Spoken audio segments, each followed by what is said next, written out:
정부가 취약 시간대에 택시 부재를 해제하고 탑승도 부분 허용하는 내용의 추가 지원책을 마련했습니다. 하지만 이런 지원 방안을 설명하려던 간담회는 택시단체들의 불참으로 무산됐습니다.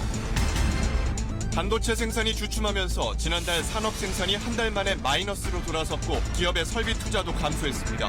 현재 경기 흐름을 보여주는 지수는 8달 연속 하락했습니다. 이른바 김용균법이 국회에서 통과됐지만 핵심 내용이 빠졌다는 지적이 일고 있습니다. 작업 중지권을 보장할 벌칙 규정이 빠지고 고 김용균 씨가 맡았던 업무는 하청 금지 대상에서 제외됐습니다. 자유한국당 일부 국회의원들이 올해 마지막 본회의에 불참하고 외유성 짙은 출장을 갔습니다. 국회 운영위원 상당수가 청와대 민간인 사찰 의혹 규명을 위한 운영위 소집을 앞두고 해외로 떠났습니다.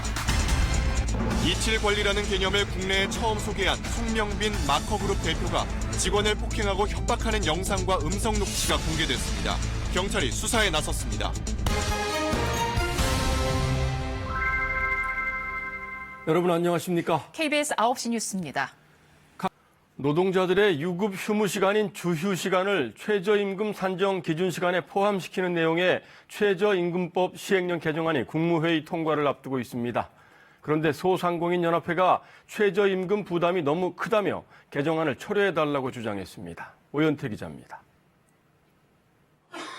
100여석 규모 PC방 두 곳을 운영하는 윤재종 씨는 모두 18명의 아르바이트생을 고용하고 있습니다.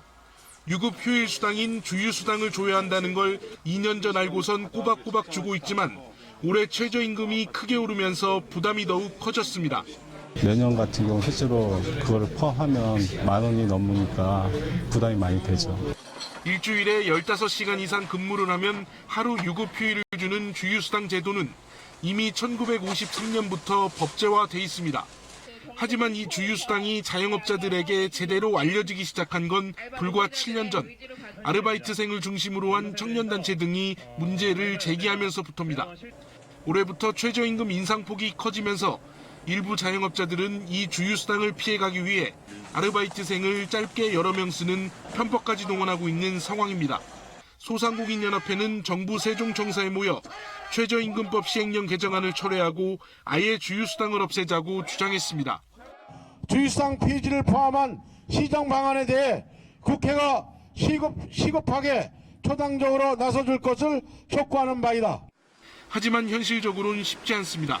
주휴수당이 없어지면 주 5일이라고 하루치 임금을 더 받고 있는 모든 임금 노동자들이 임금의 6분의 1, 대략 17%의 임금이 줄어들게 됩니다.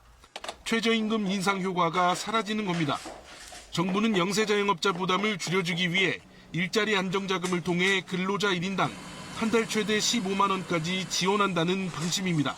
KBS 뉴스 오현태입니다. 지난달에도 경제 지표가 부진을 면치 못했습니다. 반도체 생산이 줄면서 총 생산도 줄어들었고 기업들 설비 투자도 감소했습니다. 생산과 투자가 모두 감소세를 보인 겁니다. 현재 경기 흐름을 보여주는 경기 동행지수도 8개월 연속 하락세를 보였습니다. 임세흠 기자입니다.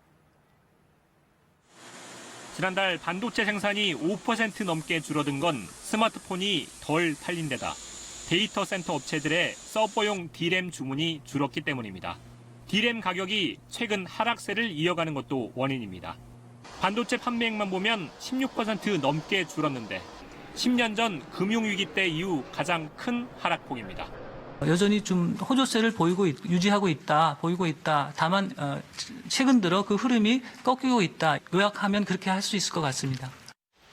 이런 반도체 부진에 자동차 생산도 나아질 기미가 보이질 않으면서 지난달 산업 생산은 한 달 만에 다시 마이너스로 돌아섰습니다. 제조업 가동률도 떨어졌습니다. 9월, 10월 반짝했던 설비 투자도 SK 하이닉스 공장 증설이 마무리되면서 다시 줄었습니다. 소비가 늘긴 했지만 전체적으로 경기 상황을 보여주는 지표는 여전히 어둡습니다. 현재 흐름을 보여주는 지수는 4월부터 8달 연속 하락했고 앞으로 국면을 보여주는 지수는 6달째 마이너스입니다. 두 지수가 동시에 6달 연속 하락한 것은 14년 만입니다. 정부는 현재 경기가 하강 국면인지 아직 공식적인 판단은 유보하고 있습니다. 내부적으로는 지난해 5월쯤을 경기 정점으로 보고 있지만 경기 국면 전환에 대한 최종 판단은 올해 GDP가 확정된 뒤인 내년 상반기에 내릴 계획입니다. KBS 뉴스 임세웅입니다. 사립유치원의 회계 투명성을 높이는 유치원 3법의 연내 국회 처리가 무산되자 많은 학부모들이 걱정하고 있습니다. 신속 처리 안건으로 지정이 됐다고 해도 아무리 빨라야 1년이나 더 걸리기 때문에 당장 아이들을 유치원에 맡겨야 될 학부모들은 절망감을 감추지 못하고 있습니다. 서병립 기자입니다. 추운 거리에서 유치원 3법 통과를 외쳤던 학부모들. 법안 처리에 1년 가까이 더 걸릴 수 있다는 소식에 실망을 감추지 못합니다. 유치원 비리에 대해서 좀 아이들을 보호하고 싶은 마음이 컸는데 그것이 되지 않은 거에 대해서 되게 좀 서운하기도 하고 화도 많이 나거든요. 지역 사립 유치원 비리로 대책위원회까지 꾸렸던 경기도 동탄의 학부모들은 더욱 큰 절망에 빠졌습니다. 협동조합 유치원을 세우려던 계획이 건물을 못 구해 실패한 데다 법안의 연내 처리마저 무산되자 불안감마저 호소합니다. 유치원 다닐 거냐고, 당신 애 얼굴 보고 왔다고 이런 식으로 얘기하는데 그런 사람들을 대고 저희가 뭘 어떻게 더 해요. 정부도 저런 식으로 더 안 도와주는데. 사립 유치원 비리 근절에 앞장서온 시민 학부모 단체도 유감을 나타냈습니다. 특히 민주당과 바른미래당이 패스트트랙으로 처리하기로 한 중재안에 정부 지원금을 보조금으로 전환하는 내용이 빠진 점은 문제라고 지적합니다. 횡령죄를 물어야지만이 좀 강력한 처벌이 가능하기 때문에 보조금 전환을 지속적으로 이렇게 요구를 했던 것이죠. 한국유치원총연합회는 시간을 벌게 된 점엔 안도하면서도 여전히 폐원을 경고하며 반발했습니다. 가급적이면 학부모들에게 피해를 주지 않는 선에서 우리가 주장하려고 많이 노력을 하고 있어요. 근데 이제 현장의 원장님들은 많이 좌절하기 때문에 뭐 폐원이라든가 이제 그런 것들을 많이 생각하고 있죠. 교육부는 학부모의 불안과 우려를 줄이기 위해 유치원 비리를 집중 감시하고 법안 통과 때까지 최대한 강력히 행정처분을 할 계획입니다. KBS 뉴스 서병립입니다. 어제 국회에서 우여곡절 끝에 이른바 김용균법이 통과됐지만 찬찬히 살펴보니 알맹이가 빠진 것으로 나타났습니다. 고 김용균 씨가 맡았던 석탄 이송설비 운전 업무는 사내하청 금지 대상에서 빠졌습니다. 또 노동자의 작업 중지권을 보장하는 사용자 벌칙 규정도 포함되지 않았습니다. 이승철 기자입니다. 어제 국회 문턱을 넘은 산업안전보건법 개정안은 노동자에게 급박하게 위험한 상황에서 직접 작업을 중지할 수 있는 권한을 주도록 했습니다. 그런데 이걸 사용자가 문제 삼을 때 사용자를 처벌할 수 있는 규정은 포함되지 않았습니다.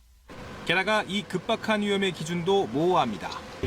고 김용균 씨가 했던 컨베이어 벨트 밑으로 머리를 밀어넣는 일이 위험한 일인지를 판단할 구체적 잣대가 없다는 얘기입니다. 위험이 있을 때 작업을 중지하는 것이 그 어떤 법보다 현장에는 가장 가깝게 작동할 수 있는 거거든요. 근데 이게 지금 빠진 거니까 굉장히 심각한 문제가 저는. 이른바 위험의 외주화를 막기 위해 사내하청을 맡길 수 없도록 한 업무에 고 김용균 씨가 해왔던 석탄 운송 설비 업무는 정작 제외됐습니다. 또 산재 사망 사고가 나면 이전 사고까지 감안해 처벌하는 가중처벌 규정이 도입됐지만 지난 10년 동안 산업안전보건법 위반으로 유기징역형이 내려진 건 0.5%에 불과해 가중처벌이 사실상 의미가 없다는 지적도 나오고 있습니다. 때문에 징역 몇 년 이상과 같은 최소한의 기준을 넣자는 요구가 있었지만 반영되지 못했습니다. 하한형을 도입하지 않았기 때문에 가중처벌을 적용한다 하더라도 그 효과는 굉장히 좀 미미하거나 제한적일 수밖에 없다고 생각을 하고, 경영계는 안전 문제 등에 있어선 전문성 있는 곳에 외주화하는 게 기업 경쟁력을 높이는 것이라며 이번 법 개정에 대한 우려를 나타내고 있습니다. KBS 뉴스 이승철입니다. 김용균법 등을 처리하기 위해서 국회에서 올해 마지막 본회의가 열리던 날 김성태 전 원내대표 등 자유한국당 일부 의원들이 본회의에 불참한 채 베트남 휴양지로 외유성 출장을 떠났습니다. 현지에서 뭘 하는지 살펴봤더니 역시 대부분 외유성 일정이었습니다. 뒤늦게 여론을 의식해서 현지 교민 기업인 간담회를 급조했습니다. 못다 쓴 출장비를 다 써야 되는 건지 연말에 국회의원들 해외 출장이 경쟁적으로 몰리고 있습니다. 황현택 기자입니다. 진통 끝에 이른바 김용균법 등이 처리된 올해 마지막 본회의. 끝까지 의석을 지킨 의원은 181명, 나머지 100여 명은 자리에 없었습니다. 특히 표결이 한창이던 시간 자유한국당 김성태 전 원내대표와 곽상도, 신보라, 장석춘 의원은 베트남 다낭행 항공기에 몸을 실었습니다. 운행이가 늦춰진 당시에는 바로 변경을 할 수가 없어서 그냥. 현지 일정표를 살펴봤습니다. 3박 4일 동안 다낭 인민위원장 면담과 아직 문도 열지 않은 무역관 방문 등 일정 3개가 전부입니다. 그나마 한 달 전 잡아놨다는 교민 기업인 간담회는 오늘에서야 급조한 것으로 확인됐습니다. 간담회하고 기업 그거하고 도와달라고 연락이 왔어요. 전혀 없던 일정이 지금 새로 만들어져서 갑자기 이 사람들이 좀 그렇네요. 의원들의 출국 행렬은 오늘도 이어졌습니다. 한국당 운영위원 4명이 후발대로 베트남 다낭에 합류했고 민주당 의원 9명도 일본으로 떠났습니다. 2박 3일 일정은 무역관 시찰과 교민 기업인 간담회, 고베 지진박물관 시찰 등 3건입니다. 여야 운영위원들의 출장에는 항공료 2,700여만 원과 체재비 3,500여만 원 등 6,200여만 원이 책정됐습니다. 일정상 여야 운영위원들은 오는 30일 밤 비행기로 귀국합니다. 청와대 특별감찰반의 민간인 사찰 의혹 규명을 위한 국회 운영이 바로 전날 귀국인데 한국당은 운영위원을 당 소속 진상조사단 의원들로 교체 투입할 예정입니다. KBS 뉴스 황현택입니다. 김태우 수사관이 청와대 특감반이 민간인 사찰을 한 증거라며 청와대 재직 시절 작성했다는 첩보 문건을 KBS에 공개했습니다. 전 고위 공직자 자녀들의 채용 비리 관련 내용인데 청와대는 정상적인 감찰이었다고 반박했습니다. 한우리 기자가 단독 보도합니다. 김태우 수사관이 지난해 10월부터 11월 사이에 작성한 첩보 보고입니다. 친박 금융권 실세였던 전 금융위원회 고위 간부 A씨의 아들이 시중은행에 특혜 채용됐다는 내용. A씨가 채용비리 끝판왕으로 평소에도 해당 은행에 갑질을 해왔다는 정보가 담겼습니다. 또 다른 보고, 박근혜 정부에서 승승장구한 국정원 전 간부 B씨가 자신이 담당했던 대기업에 아들을 입사시켰다고 돼 있습니다. B씨 아들의 SNS 사진, 입사 기업의 사원 정보까지 첨부됐습니다. 김 씨는 지난해 10월 박형철 반부패 비서관이 채용비리 감찰을 지시해 첩보를 수집했다고 밝혔습니다. 특히 A씨와 B씨에 대한 내용은 이인걸 특검반장에게 허락을 받고 문건을 만들었다고 주장했습니다. 자신이 문건을 만들긴 했지만 민간인 사찰이었다는 겁니다. 김 씨 주장에 대해 청와대는 조목조목 반박했습니다. 일단 박 비서관의 감찰 지시 사실과 특감반장이 해당 문건을 보고받은 사실은 인정했습니다. 하지만 채용 당시 기준으로 보면 A씨와 B씨가 공직자였기 때문에 감찰 대상이 맞다고 밝혔습니다. 또 당시는 채용 비리에 대한 국민적 공분이 커 민간 부분의 채용 비리 첩보라도 확인해서 해당 부처에 넘기라고 특감반에 지시했다고 말했습니다. 청와대는 이에 따라 금융위 간부건은 금감원에 이첩시켰고 금감원에선 비리가 없다는 결론이 나왔다고 밝혔습니다. 국정원 간부건은 특감반장 선에서 신빙성이 없다며 폐기 처리했다고 설명했습니다. KBS 뉴스 한우리입니다. 드루킹 특검팀이 김경수 경남지사에게 징역 5년을 구형했습니다. 드루킹 일당과 함께 댓글 조작에 가담하고 선거에 사조직을 동원한 혐의인데요. 김 지사는 혐의를 강하게 부인하며 결백을 주장했습니다. 김민정 기자입니다. 일탈한 정치인. 특검이 김경수 지사에 대해 내린 평가입니다. 특검은 선거를 위해 불법 사조직을 동원하고 공직을 거래 대상으로 취급했다며 김 지사에 대해 모두 징역 5년을 구형했습니다. 댓글 조작 3년, 공직선거법 위반 2년입니다. 마지막 재판이었지만 끝까지 치열한 공방이었습니다. 재판 내내 쟁점이었던 드루킹 김동원 씨 측 진술의 신빙성을 놓고 양측이 다시 한번 부딪혔습니다. 김 지사 측은 증인들의 진술이 드루킹의 각본에 따라 계속 오락가락하고 있다며 믿을 수 없다고 주장했습니다. 반면 특검 측은 사람의 기억이 완전할 수는 없다며 기억이 서로 일치하지 않거나 진술을 정정하는 것도 자연스러운 일이라고 맞섰습니다. 김 지사는 처음이자 마지막 법정 진술을 통해 결백을 주장했습니다. 김 지사는 이번 사건을 인사추천 무산에 반발한 일부 온라인 지지자들의 일탈로 규정했습니다.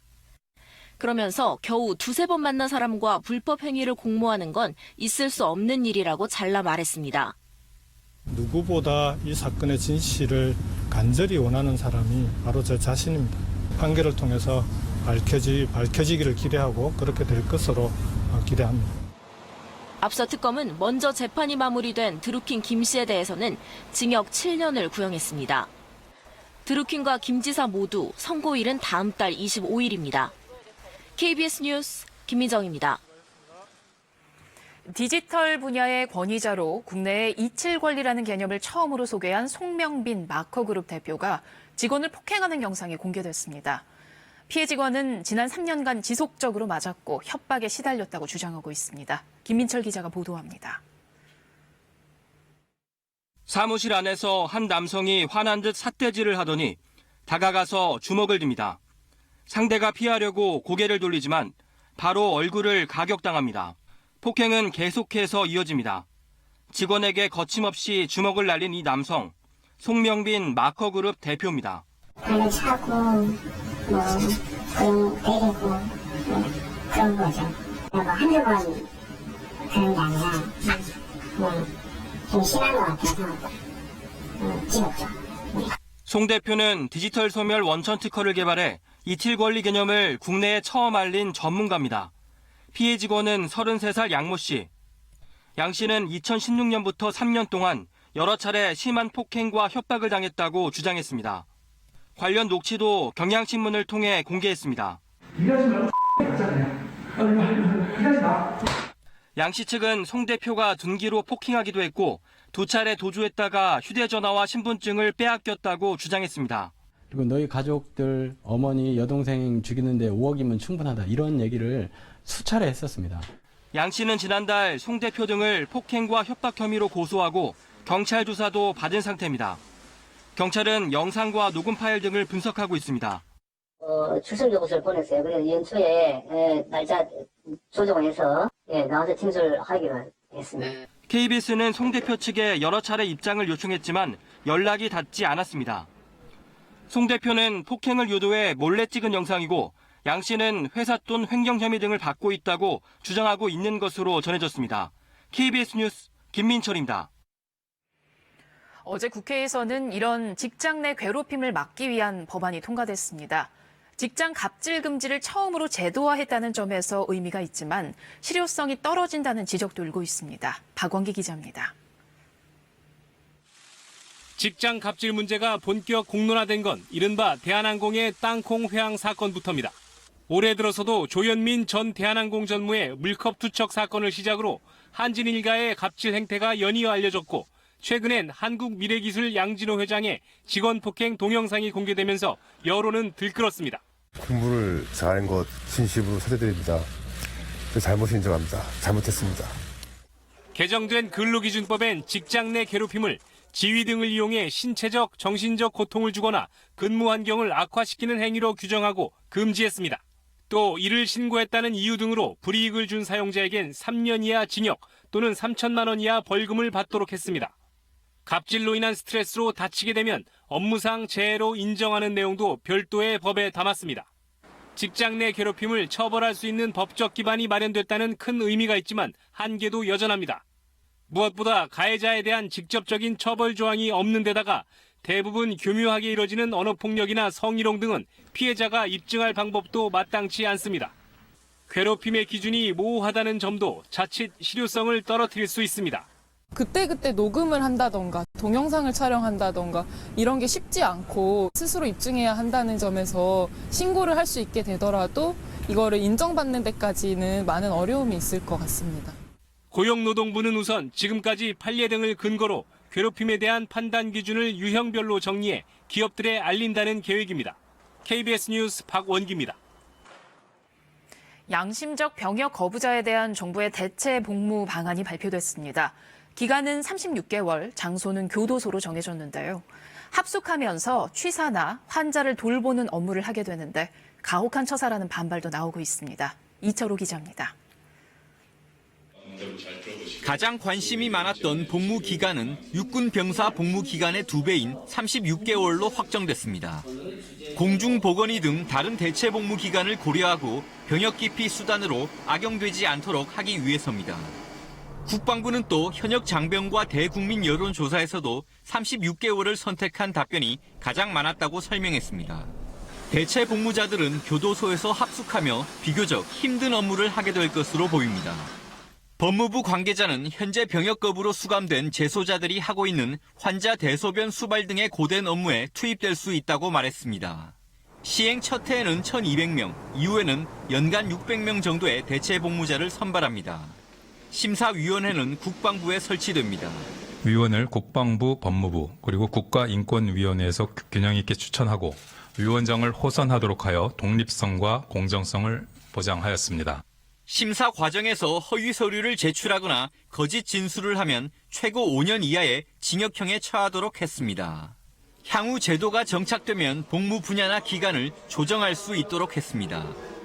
시민사회단체들은 전 세계에서 가장 긴 대체 복무제라며 양심적 병역 거부자를 처벌하지 말라는 헌법재판소 결정에 반하는 징벌적인 안이라고 반발했습니다.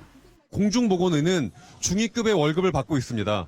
관사를 지원받고 출퇴근의 형태로 근무를 하고 있습니다. 원칙적으로 소수자의 인권 문제는 여론조사를 결정할 수 없습니다.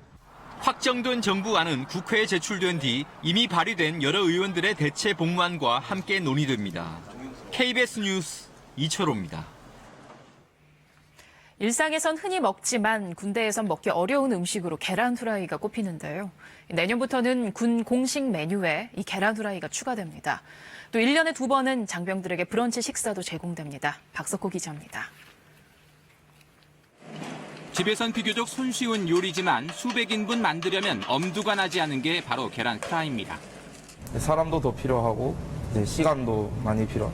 계란 삶으면 이제 한 방에 조리가 되고 시간도 절약되고. 때문에 인원이 많은 부대 장병들은 주로 계란찜이나 삶은 계란에 만족해야 했습니다. 인터넷상에는 2년 군 생활 동안 계란 프라이 딱 2번 먹어봤다. 비빔밥에 삶은 계란 대신 계란 프라이 넣어달라고 건의했다는 글도 있습니다. 평소에 아침마다 늘 즐겨 먹는데 쉽게 구할 수 있는 건데 한 번도 잘 안 나오니까 그래서 좀 아쉽습니다. 이런 아쉬움을 줄이기 위해 내년도 신규 급식 품목에 계란 프라이와 계란말이가 새로 추가됐습니다. 미리 요리가 이루어져 포장된 제품을 데우기만 하는 방식으로 급식하는데 바로 부치는 계란 프라이와 큰 차이가 없다는 게 군의 설명입니다. 국방부는 이와 함께 전날 야간 훈련 때문에 늦게 기상한 장병들을 위해 연 2회 브런치도 제공하기로 했습니다. 아침밥을 먹는 것보다 잠을 푹 자는 게 병사들 컨디션에 더 도움이 될 때가 있는데 그런 거를 배려해줘서 또 장병 선호도가 높은 비엔나 소시지와 사골 곰탕 등의 급식량은 늘리고 인기가 적은 카레 소스와 게맛살 등은 줄이기로 했습니다. 내년도 군 장병의 1일 급식비는 8,012원. 군은 급식 품목에 대한 장병들의 선택권을 강화해 만족도를 높이겠다고 밝혔습니다. KBS 뉴스 박석호입니다. 올해 연초부터 불거진 우리 사회 미투 운동으로 대한민국은 시끄러운 한 해를 보냈습니다. 법조계에서 시작된 미투 운동은 문화예술계와 정치계, 교육계 등 우리 사회 전반으로 번져나갔습니다. 올 한 해 미투 운동의 가해자로 지목됐던 사람들은 지금 어떻게 됐을까요? 이지은 기자가 짚어봤습니다. 과거의 피해자들이 안심하고 자유롭게 앞으로 나오고 미래의 가해자들이 없어지기를 바랍니다. 8년 만의 폭로. 곳곳에서 용기가 잇따랐습니다. 괴물의 모델이 또 언론 시인이 이렇게 술집에서 의자를 붙이고 누워가지고 아랫배를 주는 거 내가 봤다 라는 얘기를 했는데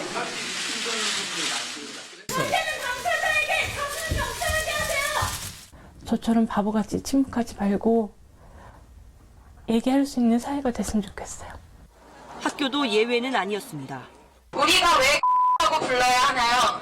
저는 전교생 앞에서 소리쳤습니다. 그리고 그 교실은 울음바다가 되었습니다. 미투 가해자로 지목된 사람들. 그들은 지금 어떻게 됐을까? 언론에 주로 보도된 10명, 그중 5명이 재판에 넘겨졌습니다. 서지현 검사가 성추행을 폭로한 안태근 전 검사장. 다음 달 1심 선고인데 검찰은 징역 2년을 구형했습니다. 연출가 이윤택 씨는 1심에서 징역 6년을 선고받고 2심이 진행 중입니다. 여기자 성추행 의혹을 받은 정봉주 전 의원의 경우 거짓말과 관련한 혐의로 이달 초 첫 재판이 열렸습니다. 사건 당시에 성추행은 친고죄란 이유로 수사가 이루어지지 않았습니다. 제자 추행 의혹으로 최근 재판에 넘겨진 하일지 전 교수. 몇 가지 의혹 중 동의 없이 입맞춤한 혐의만 적용됐습니다. 위력은 있지만 억압하지는 않았다. 1심에서 무죄를 선고받아 논란이 된 안희정 전 지사는 최근 2심이 시작됐습니다. 공소시효 벽에 진실규명이 막힌 경우도 있습니다. 고은 시인과 배우 조재현 씨, 박재동 화백은 형사 책임에서 자유롭게 됐습니다. 이 밖에 김기덕 감독과 가수 김은국 씨는 혐의 없음 결론을 받았습니다. KBS 뉴스 이지은입니다. 그러면 여기서 올 한 해 여성 인권 분야를 집중적으로 취재해온 김채린 기자와 함께 미투 운동의 현주소를 짚어보도록 하겠습니다. 김채린 기자, 올 초 서지현 검사 폭로로 이제 미투 운동이 불거졌는데요. 올 한 해 어떤 변화가 있었을까요?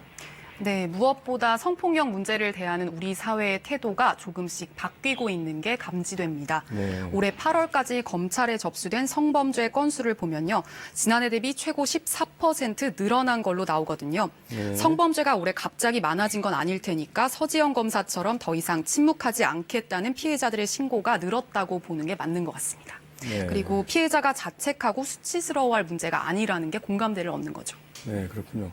이제 그런 사회적 흐름에 따라서 국회에 이제 법안들이 많이 제출이 됐는데 대략 몇 건이나 제출이 됐습니까? 네, 저희가 다 자료를 종합해서 20대 국회 발의건을 다 더해봤더니 총 227건이었습니다. 227건. 그 가운데 몇 건이나 국회를 통과했죠? 네, 어제 본회의를 통과한 것까지 총 11건입니다. 227건 가운데 11건이면 많다고 할 수가 없는데 어떤 내용들입니까? 네, 우선 위력에 의한 간음 추행죄 안희정 전 지사 사건에서 이제 알려진 혐의인데요. 이 죄목의 최고 법정형이 올라갔습니다. 또 이른바 셀프 촬영물을 동의 없이 유포하는 행위를 처벌하는 법 조항도 이번에 처음 생겼습니다. 네. 좋은 취지의 이제 법안들인데 어쨌든 법안 통과 비율이 5%밖에 안 된다는 얘기네요. 네, 그렇습니다. 동의하지 않는 성관계를 성폭행으로 보고 처벌하는 법안이나 성폭력 피해자는 명예훼손 처벌 대상에서 제외하자는 형법 개정안 등은 통과되지 못했습니다. 또 직장 내 성희롱이나 스토킹 범죄 처벌을 강화하자는 법안들도 모두 계류 중입니다. 예. 왜 이렇게 법안 통과가 늦어지는 건가요? 네, 저도 그 이유가 궁금했는데요. 국회 예. 내부자인 보좌진들을 만나서 얘기를 좀 들어봤습니다. KBS 기자를 만난 국회 보좌진들은 미투 법안 처리 부진이 예견된 결과라고 말했습니다. 처음부터 시류에 맞춰낸 졸속 법안이 많았다는 겁니다. 미투라는 이슈를 홍보용으로 쓰는 경우가 많아요. 진짜 이걸 통과시켜야겠다 발의를 하는 게 아니라 통과되지 않을 걸 알면서도 일단 보도 한 줄 나가게 하기 위해. 실제 올해 발의된 주요 미투 법안 67건 가운데 41%가 기존 법안과 내용이 판박이었습니다. 그나마 이렇게 발의된 미투 법안 3분의 1가량은 올해 소관 상임위에서 논의조차 되지 않았습니다. 후순위로 밀려난 겁니다. 성차별 해소를 메인 의제로 내놓는 당이 없는데 각 당의 어떤 간사가 법안을 상임위에 상정하고 통과시키려 하겠어요. 메인으로 미는 법안들을 먼저 상정시키죠. 여성 문제가 아닌 사회 문제인데 그저 여가위의 일, 여성의원의 일, 여가부의 일로만 치부하며 계속 밀어두는 거예요. 어렵게 상임위를 통과해 법사위까지 간 미투 법안은 13건. 이 중 11건이 본회의로 넘어갔는데 대부분 비쟁점 법안이었습니다. 미투 1호 법안으로 불리는 여성폭력방지 기본법 등 쟁점 법안은 법사위에서 크게 수정됐습니다. 국회 보좌진들은 50대 이상 남성이 72%에 달하는 법사위 구성이 문제라고 말합니다. 성인지 감수성이 낮은 구성원들에 의해 법안들이 주로 평가받다 보니 그냥 미뤄버리고 사장시키는 거예요. 국회 시스템상 계류의 늪에 빠져서 다신 못 올라오거든요. 국회는 앞으로도 미투에 침묵할 것인가? 이 질문엔 우려와 기대가 엇갈렸습니다. 성차별 이슈에 대한 국민들의 갈등이 높기 때문에 아마 국회는 이 문제를 무시하는 게 안전한 길이라고 보지 않을까. 성평등은 이미 시대 정신으로 가고 있다고 생각해요. 지금은 외면하고 있지만 결국 국회도 응답하리라고 생각합니다. 네, 지금 마지막 얘기가 인상적인데요. 어쨌든 국회가 시대 정신을 외면하고 있다는 얘기 아니겠습니까? 그러면 국회나 우리 사회가 앞으로 어떻게 응답을 해야 될까요? 네, 미투 하면 가해자 징계를 보통 떠올리는데요. 피해자들에겐 그 외에도 꾸준한 사회적 치유가 중요하다는 게 제가 취재하면서 많이 느낀 거였습니다. 한 피해자는 자신을 바다에서 사고로 모든 걸 잃었는데 그 사고 해역으로 매일 출근하는 사람 같다라고 말했는데요. 네. 그만큼 피해자가 혼자 견뎌내야 하는 시간이 길고 힘들다는 말일 겁니다. 미투의 본질은 공격적 폭로가 아니라 공감과 연대의 운동이다. 서지영 검사가 저희의 인터뷰 요청에 오늘 이메일로 답해준 구절인데요. 미투에 응답하는 방법을 잘 말해주고 있는 것 같습니다. 네, 김채린 기자 오늘 설명 잘 들었습니다. 다음 소식입니다. 우리 해군 함정이 일본 초계기를 겨냥해서 레이더를 조준했다는 논란과 관련해서 일본 측이 증거 영상을 공개했습니다. 그러나 증거 영상을 살펴본 우리 군 당국은 레이더 조준 여부는 확인을 할 수 없고 오히려 일본 초계기가 너무 낮게 날면서 위협 비용을 한 것이 아니냐고 반박했습니다. 이진현 기자입니다. 지난 20일 일본 자위대 초계기가 촬영한 영상입니다. 동해상에 있는 광개토 대왕함과 표류하는 북한 선박이 보입니다. 일본 당국은 13분 정도로 편집된 동영상을 공개하며 우리 함정이 사격 통제 레이더를 일본 초계기에 고의적으로 조준한 증거라고 주장했습니다. 동영상에는 화기관제 레이더를 탐지했다는 자위대 조종사의 음성이 담겨 있습니다.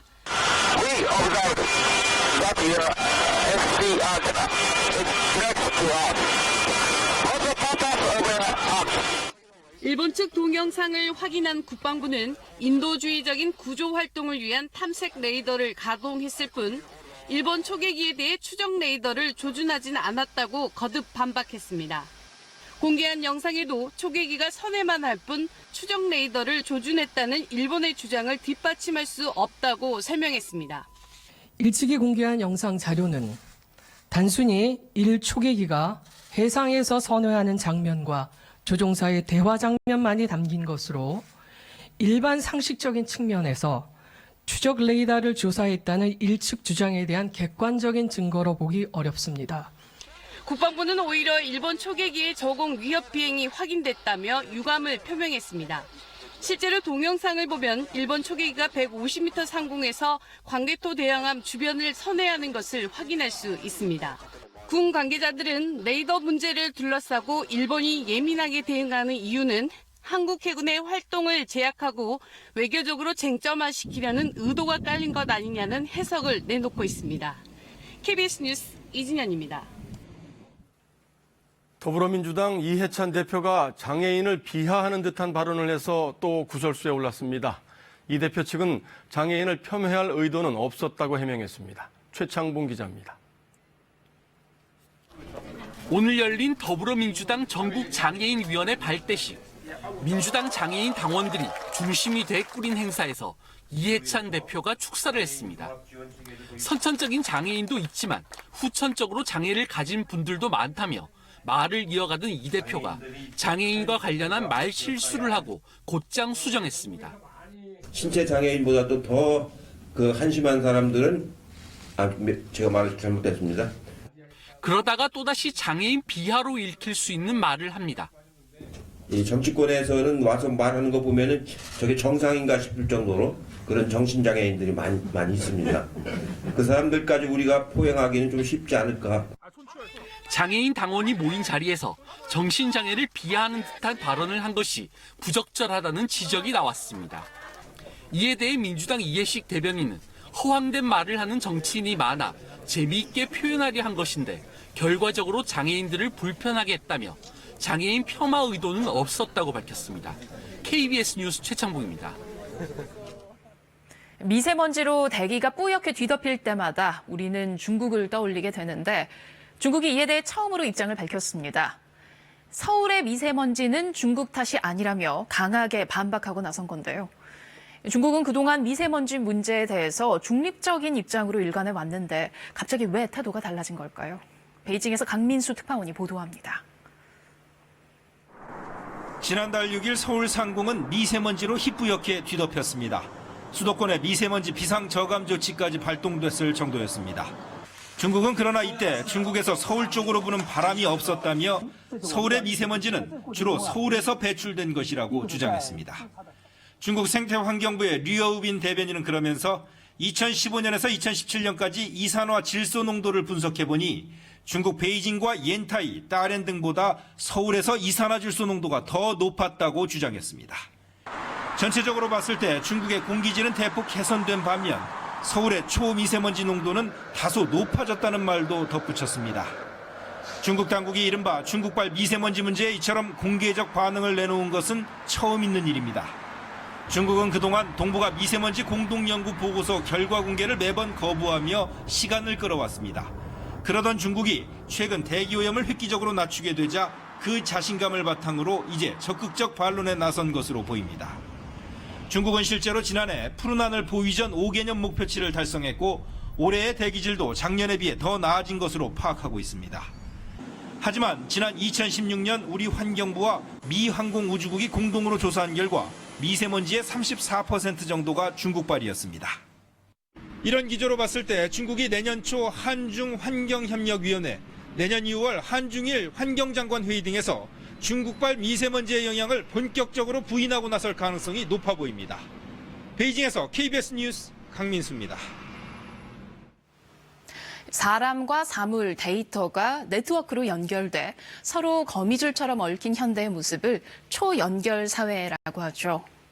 대표적 사례인 자율주행차나 원격 의료 등이 확산되면 우리는 지금과는 또 다른 차원의 편리함을 누리게 될 텐데요. 그런데 문제는 보안입니다. 촘촘하게 연결될수록 해킹 같은 공격에 취약한 지점이 늘고 그 결과도 치명적이기 때문입니다. 실제로 글로벌 보안 업체들도 5G망이나 사물 인터넷을 겨냥한 신종 사이버 위협이 갈수록 커질 것으로 내다봤습니다.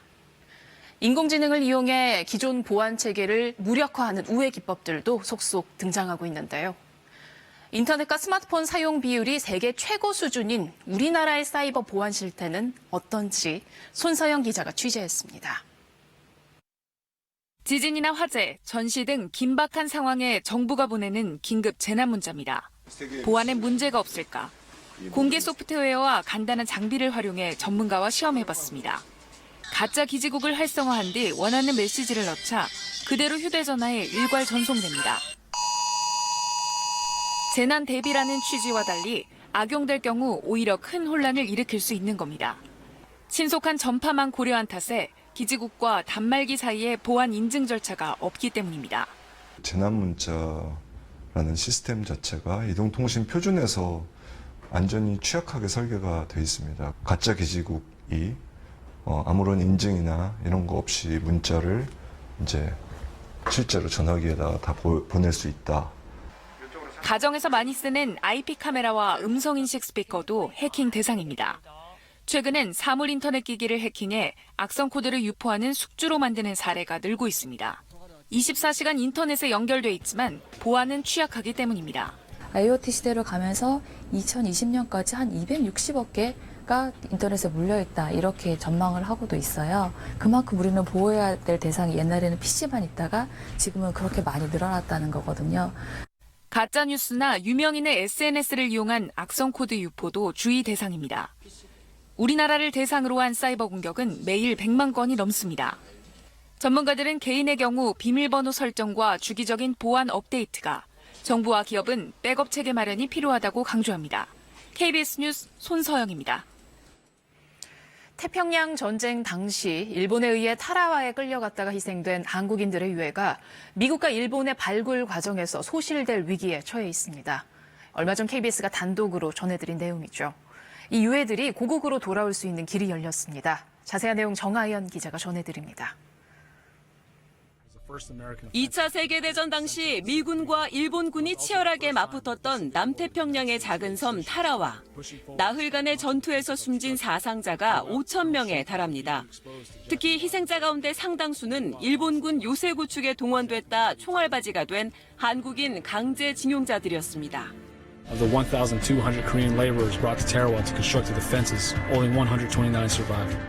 실제로 미 국방부 유해 발굴 결과 아시아계 유해가 미군 유해와 뒤섞여 발견됐습니다. 이 가운데 한국인 추정 유해들이 일본으로 인계돼 소실될 위기라는 사실이 보도되면서 우리 정부가 타라와 유해 봉환 작업에 나섰습니다. 지난달 관련 예산 14억 원을 책정받은 데 이어 발굴된 아시아계 유해의 DNA를 우리가 확인할 수 있도록 미국 측의 협조를 이끌어냈습니다. KBS 보도가 계기가 되어서 하와이에 있는 DPAA 지부하고 협력을 합의함으로써 앞으로 태평양 전역에 걸쳐 있는 이런 유해를 봉환할 수 있는 그런 계기가 길이 열렸다라고.